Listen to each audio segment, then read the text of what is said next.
ایک دو واقعات ہیں اپنے وقت کے بہت بڑے بزرگ تھے حضرت مالک بن دینار، تو ان کی دو واقعات ہیں، میرا دل آپ کے سامنے پڑھنے کو کر رہا ہے۔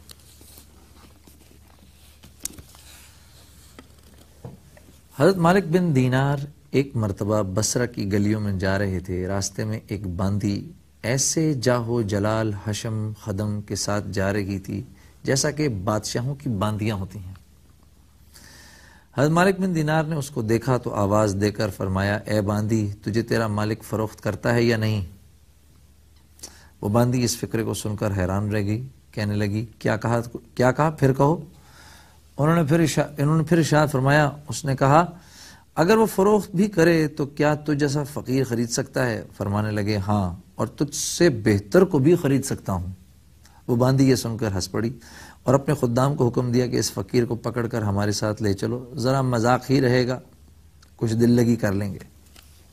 خدام نے پکڑ کر ساتھ لے لیا۔ وہ جب گھر واپس پہنچی تو اس نے اپنے آقا سے یہ قصہ سنایا۔ وہ بھی سن کر بہت ہنسا اور ان کو اپنے سامنے لانے کا حکم دیا۔ جب یہ سامنے پیش کیے گئے تو اس آقا کے دل پر ایک ہیبت سی ان کی چھا گئی۔ وہ کہنے لگا، آپ کیا چاہتے ہیں؟ انہوں نے فرمایا کہ تو اپنی باندی میرے ہاتھ فروخت کر دے۔ اس نے پوچھا، آپ اس کی قیمت دے سکتے ہیں؟ حضرت مالک بن دینار رحمۃ اللہ علیہ نے فرمایا کہ میرے نزدیک اس کی قیمت کھجور کی 2 گٹھلیاں ہیں۔ یہ سن کر سب ہنسنے لگے۔ اس نے پوچھا، تم نے یہ قیمت کس مناسبت سے تجویز کی؟ انہوں نے فرمایا کہ اس میں عیب بہت ہے، اس میں عیب بہت ہے۔ تو اس نے پوچھا کہ اس میں کیا کیا عیب ہیں؟ فرمانے لگے، اگر عطر نہ لگائے تو بدن سے بو آنے لگے، اگر دانت صاف نہ کرے تو منہ میں سڑیں آنے لگے، اگر بالوں میں تیل کنگھی نہ کرے تو وہ پریشان حال ہو جائیں، جوئیں ان میں پڑ جائیں اور وہ سر میں سے بو آنے لگے، ذرا عمر زیادہ ہو جائے تو بوڑھی بن جائے، منہ لگانے کے بھی قابل نہ رہے، ہر قسم کی گندگیاں، تھوک، سینک رال، سب وغیرہ اس میں موجود، اسی میں سے نکلتے ہیں، غم رنج مصیبتیں اسی کو پیش آتی رہتی ہیں، خود غرض اتنی ہے کہ محض اپنی غرض سے تجھ سے محبت ظاہر کرتی ہے، محض اپنے آرام اور راحت کی وجہ سے تجھ سے الفت جتاتی ہے، آج کوئی تکلیف تجھ سے پہنچ جائے ساری محبت ختم ہو جائے، انتہائی بے وفا، کوئی قول قرار پورا نہ کرے، اس کی ساری محبت جھوٹی ہے، کل کو تیرے بعد کسی دوسرے کے پہلو میں جا بیٹھے گی تو اس سے بھی ایسی ہی محبت کے دعوے کرنے لگے گی۔ میرے پاس اس سے 1000 درجہ بہتر ایک باندی ہے جو اس سے نہایت کم قیمت ہے، وہ کافور کے جوہرے سے بنی ہوئی ہے، مشک اور زعفران کی ملاوٹ سے پیدا ہوئی ہے، اس پر موتی اور نور لپٹا ہوا ہے، اگر کھارے پانی میں اگر کھارے پانی میں تھوک دے تو وہ میٹھا ہو جائے، اور مردے سے اگر وہ بات کرے تو وہ زندہ ہو جائے، اگر اس کی کلائی آفتاب کے سامنے کر دی جائے تو وہ آفتاب بے نور ہو جائے، گہن ہو جائے، اگر وہ اندھیرے میں آ جائے تو سارا گھر روشن ہو جائے، چمک جائے۔ اس باندی نے مشک و زعفران کے باغوں میں پرورش پائی ہے، یاقوت اور مرجان کی ٹہنیوں میں کھیلی ہے، ہر طرح کی نعمتوں کے خیموں میں اس کا محل سرائے ہے، تسنیم جو جنت کی نہروں میں سے ایک نہر ہے اس کا پانی پیتی ہے، کبھی وعدہ خلافی نہیں کرتی، اپنی محبت کو نہیں بدلتی، ہر جائی نہیں ہے۔ اب تم ہی بتاؤ کہ قیمت خرچ کرنے کے اعتبار سے کون سی باندی زیادہ موزوں ہے؟ کون سی باندی زیادہ موزوں ہے؟ اللہ اکبر۔ سب نے کہا کہ وہی باندی جس کی آپ نے خبر دی۔ آپ نے فرمایا کہ اس باندی کی قیمت ہر وقت ہر زمانے میں ہر شخص کے پاس موجود ہے۔ لوگوں نے پوچھا کہ اس کی قیمت کیا ہے؟ آپ نے فرمایا، اتنی بڑی اہم اور عالی شان چیز کے خریدنے کے لیے بہت معمولی قیمت ادا کرنی پڑتی ہے، اور وہ یہ ہے کہ رات کا تھوڑا سا حصہ فارغ کر کے صرف اللہ جل جلالہ کے لیے کم از کم 2 رکعت نماز تہجد پڑھ لی جائے، 2 رکعت نماز تہجد پڑھ لی جائے، اور جب تم کھانا کھانے بیٹھو تو کسی غریب محتاج کو بھی یاد کر لو، اور اللہ جل شانہ کی رضا کو اپنی خواہشات پر غالب کر دو۔ راستے میں کوئی تکلیف دینے والی چیز، کانٹا، اینٹ وغیرہ پڑی دیکھو تو اس کو ہٹا دو۔ دنیا کی زندگی کو معمولی اخراجات کے ساتھ پورا کر لو اور اپنا فکر و غم اس دھوکے کے گھر سے ہٹا کر ہمیشہ رہنے والے گھر کی طرف لگا دو۔ ان چیزوں پر اہتمام کرنے سے تم دنیا میں عزت کی زندگی گزارو گے، آخرت میں بے فکر اور اعزاز و اکرام کے ساتھ پہنچو گے، اور جنت جو نعمتوں کا گھر ہے اس میں اللہ جل جلالہ امن والہ کے پڑوس میں ہمیشہ ہمیشہ رہو گے۔ اس باندی کے آقا نے باندی سے خطاب کر کے پوچھا کہ تو نے شیخ کی باتیں سن لی، یہ سچ ہے یا نہیں؟ باندی نے کہا بالکل سچ ہے، شیخ نے بڑی نصیحت اور خیر خواہی اور بھلائی کی بات بتائی ہے۔ آقا نے کہا اچھا تو اب آزاد ہے اور اتنا اتنا سامان تیری نظر ہے، اور اپنے سب غلاموں سے کہا تم سب بھی آزاد ہو، میرے مال میں سے اتنا اتنا مال تمہاری نظر ہے، اور میرا یہ گھر اور جو کچھ مال اس میں ہے سب اللہ کے راستے میں صدقہ ہے۔ اور گھر کے دروازے پر ایک موٹے سے کپڑے کا پردہ پڑا ہوا تھا، اس کو اتار کر اپنے بدن پہ لپیٹ لیا اور اپنا سارا لباس فاخرہ اتار کر صدقہ کر دیا۔ اس باندی نے کہا کہ میرے آقا تمہارے بعد اب میرے لیے بھی زندگی بیکار ہے، خوشگوار نہیں۔ اس نے بھی ایک موٹا سا کپڑا پہن کر اپنا سارا زیب و زینت کا سامان اور اپنا سارا مال صدقہ کر کے آقا کے ساتھ ہو لی، اور مالک بن دینار رحمۃ اللہ علیہ ان کو دعائیں دیتے ہوئے رخصت ہو گئے، اور وہ دونوں باندی اور آقا اسی طرح اس سارے عیش و عشرت کو طلاق دے کے اللہ کی ذات عالی سے رشتہ جوڑ کے اللہ کی عبادت میں مشغول ہو گئے، اور اسی حالت میں ان کا انتقال ہوا۔ آئیے ایک چھوٹی سی بریک لیتے ہیں، اس کے بعد دوسرا واقعہ پڑھیں گے۔ محمد کا روزہ قریب آ رہا ہے،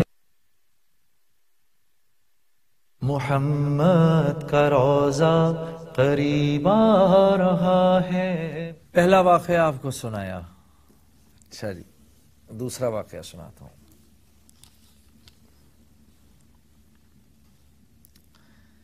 جعفر بن سلیمان رحمۃ اللہ علیہ کہتے ہیں کہ میں حضرت مالک بن دینار رحمۃ اللہ علیہ کے ساتھ ایک دفعہ بصرہ میں چل رہا تھا۔ ایک عالی شان محل پر گزر ہوا جس کی تعمیر جاری تھی، اور ایک نوجوان بیٹھا ہوا معماروں کو ہدایت دے رہا تھا کہ یہاں یہ بنے گا، یہاں یہ بنے گا، وہاں اس طرح ہوگا۔ مالک بن دینار اس نوجوان کو دیکھ کر فرمانے لگے کہ یہ شخص کیسا حسین نوجوان ہے اور کس چیز میں پھنس رہا ہے، اس کو تعمیر میں کیسا انہماک ہے۔ میری طبیعت پر یہ تقاضا ہے کہ میں اللہ جل شانہ سے اس نوجوان کے لیے دعا کروں کہ وہ اس کو اس جھگڑے سے چھڑا کر اپنا مخلص بندہ بنا لے، کیسا اچھا ہو اگر یہ جنت کے نوجوانوں میں بن جائے۔ جعفر چل اس نوجوان کے پاس چلیں۔ جعفر رحمۃ اللہ علیہ کہتے ہیں کہ ہم دونوں اس نوجوان کے پاس گئے، اس کو سلام کیا، اس نے سلام کا جواب دیا۔ وہ مالک رحمۃ اللہ علیہ سے واقف تھا، مگر مالک رحمۃ اللہ علیہ کے نام سے واقف تھا، لیکن ان کو پہچانا نہیں کہ یہ جو میرے ساتھ موجود ہیں یہ حضرت مالک بن دینار ہیں۔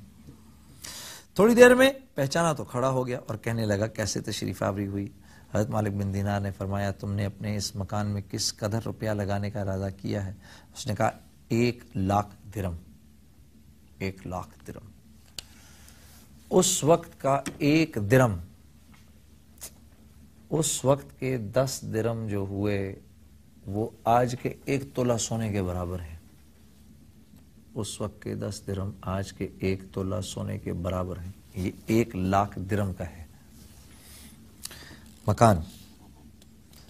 تو مالک بن دینار نے فرمایا کہ اگر تم یہ 1,00,000 درم مجھے دے دو تو میں تمہارے لیے جنت میں ایک مکان کا ذمہ لیتا ہوں جو اس سے بدرجہ بہتر ہوگا، اور اس میں حشم و خدم بہت سے ہوں گے، اس میں خیمے اور قبے سرخ یاقوت کے ہوں گے جن پر موتی جڑے ہوئے ہوں گے، اس کی مٹی زعفران کی ہوگی، اس کا گارا مشک سے ہوگا بنا، اس کی خوشبو میں مہکتی ہوں گی، وہ کبھی نہ پرانا ہوگا نہ ٹوٹے گا، اس کو معمار نہیں بنائیں گے بلکہ حق تعالی جل شانہ اس کو اپنے ہاتھوں سے بنائیں گے۔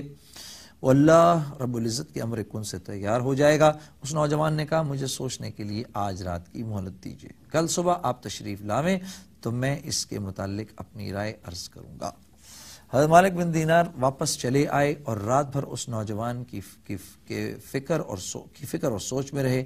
آخر شب میں اس کے لیے بہت عاجزی سے اللہ جل شانہ کے سامنے دعا فرمائی۔ پھر صبح ہوئی تو ہم دونوں اس کے مکان پر چلے گئے۔ وہ نوجوان دروازے سے باہر ہی ہمارے انتظار میں بیٹھا ہوا تھا۔ جب حضرت مالک بن دینار کو دیکھا تو بہت خوش ہوا۔ حضرت مالک بن دینار نے فرمایا تمہاری کل کی بات میں کیا رائے رہی؟ اس نوجوان نے کہا آپ اس چیز کو پورا کریں جس کا آپ نے وعدہ فرمایا تھا۔ حضرت مالک بن دینار نے فرمایا ضرور۔ اس نے درہم کے توڑے سامنے لا کر رکھ دیے اور دوات قلم لا کر رکھ دیا۔ حضرت مالک بن دینار نے ایک پرچہ لکھا جس میں بسم اللہ الرحمن الرحیم کے بعد لکھا یہ قرار نامہ ہے، مالک بن دینار نے فلاں بن فلاں سکے ذمہ لیا ہے اور اس کے اس محل کے بدلے حق تعالی جل شانہ ہوئی کہ یہاں اس کو ایسا ایسا محل جس کی صفت اوپر بیان کی گئی ہے، اوپر گزری ہے، وہ سب لکھنے کے بعد لکھا ملے گا، بلکہ اس سے بھی کہیں زیادہ عمدہ اور بہتر جو عمدہ اللہ جل شانہ کے قریب ہو۔ یہ پرچہ لکھ کر اس کے حوالے کر دیا اور 1,00,000 درہم اس سے لے کر چلے آئے۔ جعفر رحمۃ اللہ علیہ کہتے ہیں کہ شام کو حضرت مالک بن دینار کے پاس اس میں سے اتنا بھی باقی نہ رہا کہ ایک وقت کے کھانے ہی کے لیے کام آ سکے۔ اس واقعے کو 40 دن بھی نہ گزرے تھے کہ ایک دن حضرت مالک بن دینار جب صبح کی نماز سے فارغ ہو کر مسجد کی محراب میں سے گزرے تو وہاں ایک پرچہ پڑا دیکھا۔ یہ وہی پرچہ تھا جو مالک بن دینار نے اس نوجوان کو لکھ کر دیا تھا۔ اس کی پشت پر بغیر روشنائی کے لکھا ہوا تھا یہ اللہ جل شانہ کی طرف سے مالک بن دینار کے ذمہ برات ہے۔ یہ اللہ جل شانہ کی طرف سے مالک بن دینار کے حق میں برات ہے۔ کیا برات ہے؟ جس مکان کا تم نے اس نوجوان سے ذمہ لیا تھا وہ ہم نے اس کو پورا دے دیا اور اس سے 70 گنے زیادہ دے دیا۔ حضرت مالک بن دینار نے جب اس پرچے کو پڑھا تو متحیر سے ہو گئے۔ اس کے بعد ہم سب اس نوجوان کے مکان پر گئے تو وہاں مکان پر سیاہی کا نشان تھا جو سوگ کی علامت کے طور پہ لگایا ہوگا اور رونے کی آوازیں آ رہی تھیں۔ ہم نے پوچھا تو معلوم ہوا کہ اس نوجوان کا کل گزشتہ انتقال ہو گیا۔ ہم نے پوچھا کہ اس کا غسل میت کس نے دیا؟ اس کو بلایا، ہم نے اس سے اس کے نہلانے اور کفنانے کی کیفیت پوچھی۔ اس نے کہا کہ اس نوجوان نے اپنے مرنے سے پہلے مجھے ایک پرچہ دیا تھا اور وہ یہ تھا جب تو مجھے نہلا کر کفن پہنائے تو یہ پرچہ اس میں رکھ دینا۔ میں نے اس کو نہلایا، کفنایا اور وہ پرچہ اس کے کفن اور کے بدن کے درمیان رکھ دیا۔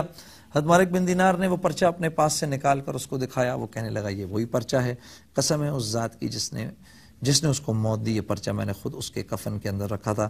یہ منظر دیکھ کر ایک دوسرا نوجوان اٹھا اور کہنے لگا حضرت مالک مجھ سے 2 لاکھ روپے لے لیجئے، کسی نے کہا مجھ سے 5 لاکھ روپے لے لیجئے اور مجھے بھی ایسا پرچہ دے دیجئے۔ حضرت مالک بن دینار نے فرمایا وہ بات گزر گئی، اب ایسا نہیں ہو سکتا، اللہ جل شانہ جو چاہتا ہے وہ کرتا ہے۔ اس کے بعد جب بھی مالک اس نوجوان کا ذکر فرماتے تو رونے لگتے اور اس کے لیے دعا فرماتے۔ جی تو سنا آپ نے ناظرین، آئیے ہم آپ کو اپنی ایک حمد سناتے ہیں۔